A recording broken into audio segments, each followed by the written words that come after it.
दोस्तों, जब 2016 में नोटबंदी की गई थी, यानी 500 और 1000 रुपए के नोट को चलन से बाहर किया गया था, उस समय नरेंद्र मोदी ने टेलीविज़न पर आकर के ये ऐलान किया था कि अब इस देश में भ्रष्टाचार खत्म हो जाएगा, अब इस देश में आतंकवाद खत्म हो जाएगा।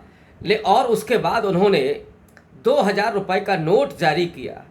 उसके बाद जब ये सवाल उठाया गया कि 2000 रुपए के नोट को जमा करना और भी आसान होगा और इससे भ्रष्टाचार और बढ़ेगा, उस समय गोदी मीडिया के तमाम चैनल ने आकर के जो अपने आका की देशभक्ति की, उसमें कहा गया कि 2000 की नोट में तो चिप लगा हुआ है और जहां पर भी 2000 का नोट रुपए जमा होगा, वो चाहे पाताल हो, चाहे ज़मीन के 120 फीट की नीचे हो, वो ट्रांसमिशन के जरिए इनकम टैक्स डिपार्टमेंट जान लेगा और वहाँ छापा पड़ जाएगा।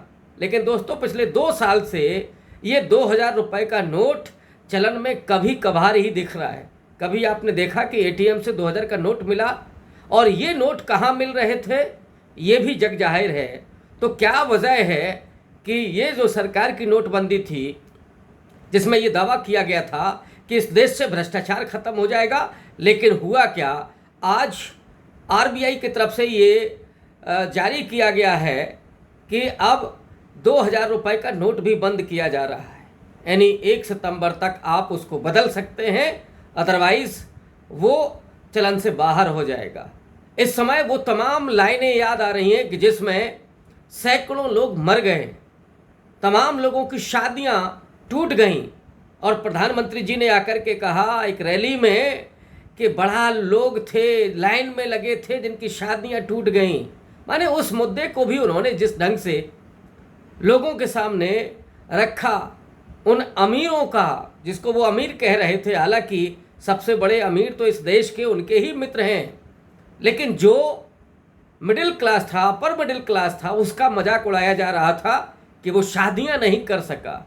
और उसके जरिए जो लोअर मिडिल क्लास है, जो गरीब लोग हैं, उनकी भावनाओं को भड़काया जा रहा था। उसके बाद चुनाव हुए, उत्तर प्रदेश विधानसभा के कहा गया कि नहीं साहब, नोटबंदी तो सही थी, जनता ने मैंडेट दे दिया है। मोदी जी ने ये भी कहा था कि अगर ये हमारा गलत कदम हो तो जिस चौराहे पर आप कहेंगे और जो सज़ा देना चाहेंगे वो हम कबूल करेंगे। लेकिन आज जब 2000 का नोट बंद करने का ऐलान हुआ है, तो क्या ये भूल नहीं हुई है? क्या इसे प्रधानमंत्री मोदी स्वीकार करेंगे? क्या ये कहेंगे कि हाँ, वो नोटबंदी भूल थी और 2000 रुपए का नोट चलाना एक बहुत बड़ी गलती थी? लेकिन मोदी जी ने ऐसा तो कुछ नहीं किया। अब सवाल ये है कि क्या कारण है कि 2000 रुपए का नोट बंद किया जा रहा है। आज ही केजरीवाल ने और कांग्रेस पार्टी की तरफ से भी एक ट्वीट जारी किया गया। केजरीवाल ने तो बड़ा हमला करते हुए प्रधानमंत्री को अनपढ़ तक कहा और उन्होंने कहा कि एक समय था जब नोटबंदी की गई थी, तब ये कहा गया था कि ये 500 का और 1000 रुपए का नोट इसलिए बंद किया जाना ताकि भ्रष्टाचार को ख़त्म किया जा सके। जब 2000 रुपए का नोट लाया गया, उस समय भी ये सवाल उठे थे, लेकिन आज भ्रष्टाचार खत्म करने के लिए कहा जाएगा कि 2000 रुपए का नोट बंद किया जा रहा है। तो कौन सा नोट कब आपने चालू किया था भ्रष्टाचार को खत्म करने के लिए, और कब आप बंद कर रहे हैं भ्रष्टाचार को खत्म करने के लिए? केजरीवाल ने कहा कि इसीलिए ज़रूरी है कि प्रधानमंत्री पढ़ा लिखा हो, अदरवाइज़ कोई ब्यूरोक्रेट उसके जो कान में कहेगा उसी के अनुसार वो फैसले लेगा। कांग्रेस पार्टी ने कहा कि इस तरह से बचकाने फैसले करने प्रधानमंत्री को बंद कर देने चाहिए। नोटबंदी फ्लॉप थी, नोटबंदी असफल थी, ये भी कांग्रेस पार्टी ने दोहराया। लेकिन सवाल ये है कि आज ही आरबीआई की तरफ से ही ऐलान क्यों किया गया? दोस्तों, आपको मालूम होगा कि कल 12:30 बजे कर्नाटक के बेंगलोर में कांग्रेस पार्टी का शपथ ग्रहण है। सिद्धरामैया कल मुख्यमंत्री पद की शपथ लेंगे कर्नाटक के, और उसमें ये भी सूचना मिल रही है कि तेजस्वी यादव से लेकर के नीतीश कुमार और भी तमाम विपक्ष के लीडर्स उसमें भाग लेंगे। कल विपक्ष का एक बड़ा जमावड़ा होगा और ये जो सत्ता में है भारतीय जनता पार्टी, सीधे तौर पर उसको चुनौती मिलनी है और उसके जरिए एक विपक्ष का बड़ा मोर्चा बनेगा।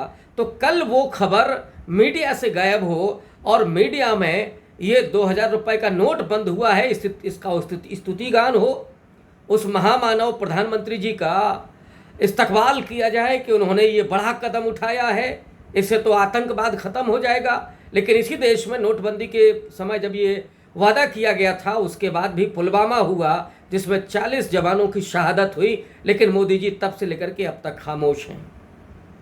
चुनाव तो मित्रों हारे और जीते जाते हैं, सवाल इस देश की अर्थव्यवस्था का है, सवाल हम और आपके इनकम टैक्स का है।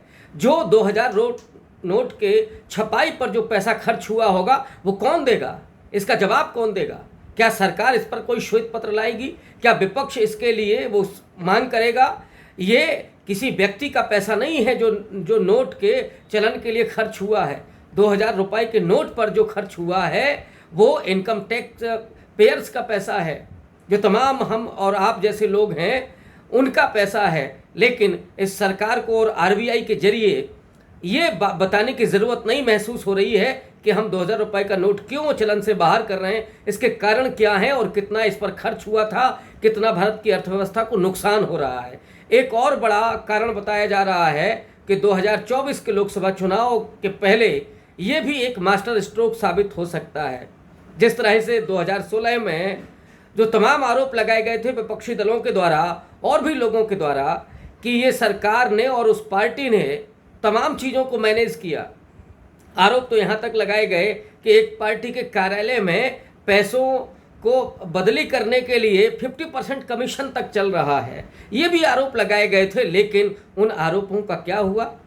क्या वो पार्टी और नरेंद्र मोदी की सरकार सामने आई, उसने जवाब दिया क्या? दरअसल इनकी कोई जवाबदेही नहीं है। इनको लगता है कि इस लोकतंत्र में नागरिक नहीं रह रहे हैं, बल्कि वो जनता है जिसको हम जैसे चाहेंगे वैसे हाँक देंगे।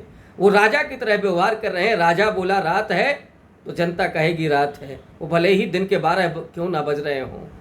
राजा ने जो कहा वही फरमान है, आप सवाल नहीं कर सकते, आप आलोचना नहीं कर सकते। तो क्या ये फैसला इस देश की अर्थव्यवस्था को नहीं ले डूबेगा?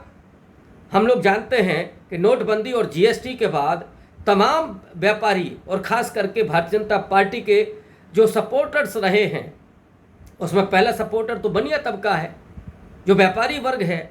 लेकिन कानपुर की जो एक रिपोर्ट है एक अखबार की कि जिसमें 2 दर्जन व्यवसायियों ने आत्महत्या की जीएसटी के बाद।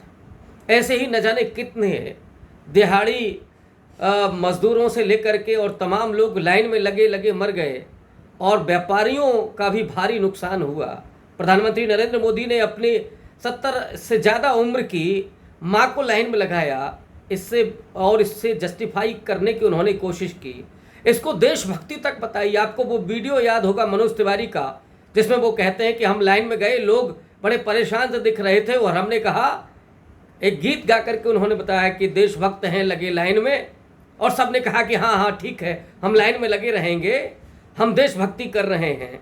क्या ये देशभक्ति है कि जब चाहें आप नोट को बंद कर दें और लोग ऐसे ही मरते रहेंगे, ऐसे ही लाइन में लगते रहेंगे? आपने इस देश को क्या भेड़ समझ रखा है कि जब चाहें आप ताली और थाली बजवाएं या नोट बंद कर दें, लोग लाइन में लगने के लिए मजबूर हो जाएं? इस देश की अर्थव्यवस्था को ही तो बर्बाद कर ही रहे हैं।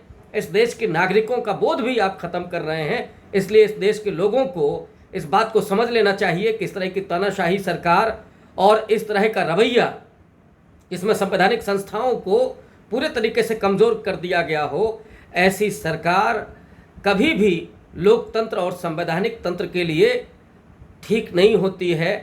और 2024 में जो ये मास्टर स्ट्रोक के रूप में ये जो खेल किया जा रहा है, मुझे लगता है कि अब जनता जवाब देने के लिए तैयार हो चुकी है और विपक्ष की जो एकता है वो इनसे जवाब मांगेगी। और अरविंद केजरीवाल ने तो कहा ही है कि अनपढ़ नहीं होना चाहिए प्रधानमंत्री, उनका अपना जो संदेश है उसकी एक अलग मीमांसा हो सकती है, लेकिन इसमें कोई दो राय नहीं है कि ये जो कदम है आरबीआई का वो देश के नागरिकों के हित में कतई नहीं है।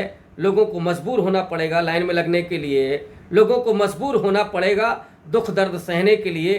क्या इस समय यही सरकार चाहती है? इस पर विचार करने की ज़रूरत है। बहुत बहुत शुक्रिया।